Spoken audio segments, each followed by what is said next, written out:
Jornada do Estatuto da Criança e do Adolescente, eu sou Emerson Freitas e hoje vamos trazer para meditação, para pensarmos sobre o artigo 3º do Estatuto da Criança e do Adolescente. Diz assim: a criança e o adolescente gozam de todos os direitos fundamentais inerentes à pessoa humana, sem prejuízo da proteção integral de que trata esta lei, assegurando-se-lhes por lei ou por outros meios todas as oportunidades, facilidades, a fim de lhes facultar o desenvolvimento físico, mental, moral, espiritual e social em condições de liberdade e dignidade.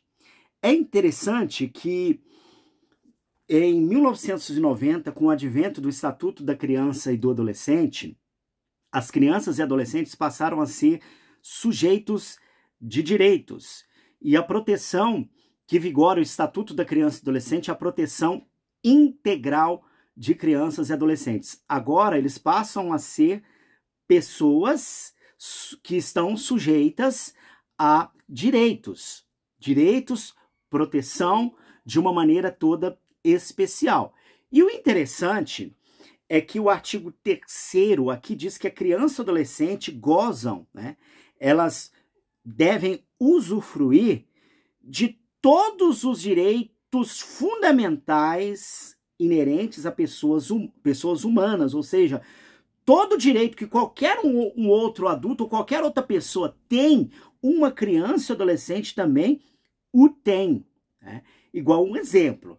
Um adulto que sofre algum tipo de agressão, ele pode procurar a lei, fazer um boletim de ocorrência, etc. e tal. Agora, a criança, adolescente que sofrer qualquer tipo de agressão, até mesmo por um familiar, essa lei também ampara essa criança, tá certo? Então, essa criança e adolescente, elas gozam de todos os direitos fundamentais que qualquer adulto tem, a criança também tem esse direito, sem prejuízo aos direitos fundamentais que estão contidos na legislação do Estatuto da Criança e do Adolescente.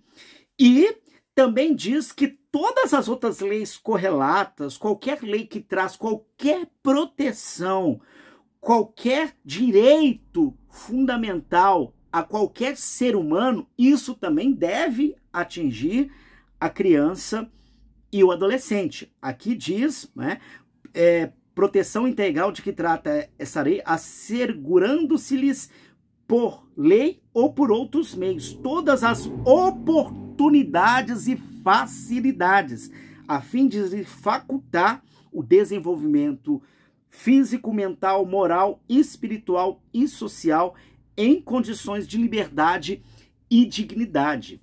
É aquela questão, às vezes, a criança não tem vez. Tem vez, sim. A criança, adolescente deve ter voz, deve ser ouvida, até no que tange o que ela quer, né?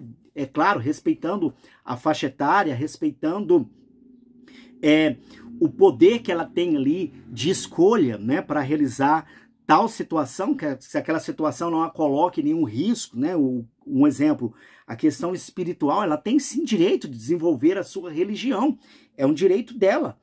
E tudo isso, todo esse desenvolvimento, aqui fala que o desenvolvimento dela integral tem que ser garantido, desenvolvimento físico, moral, espiritual, social, e tudo isso em condições de liberdade e de dignidade. Portanto, o Estatuto da Criança e Adolescente é uma lei de vanguarda, é uma lei importante que trouxe a criança e adolescente que estava naquela condição anterior de 1990, lá no Código de Menores, elas eram apenas,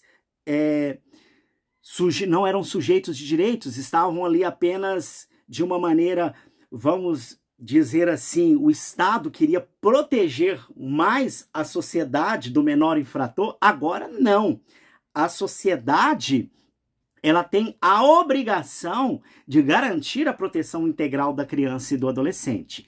Antigamente, né, no Código de Menores, somente quando tinha um abandono, etc. tal da família, o Estado entrava e achava por obrigação garantir alguma situação àquela criança e adolescente. Hoje não, é o dever do Estado, da família, de todos, né? Cuidar dessa criança e desse adolescente e cuidar, inclusive, da efetivação dos seus direitos, da efetivação dessa proteção integral que traz o Estatuto da Criança e do Adolescente. E essa integralidade aqui no artigo 3º fala que todos os direitos fundamentais à pessoa humana também se aplica à criança e ao adolescente em condições de liberdade e de dignidade.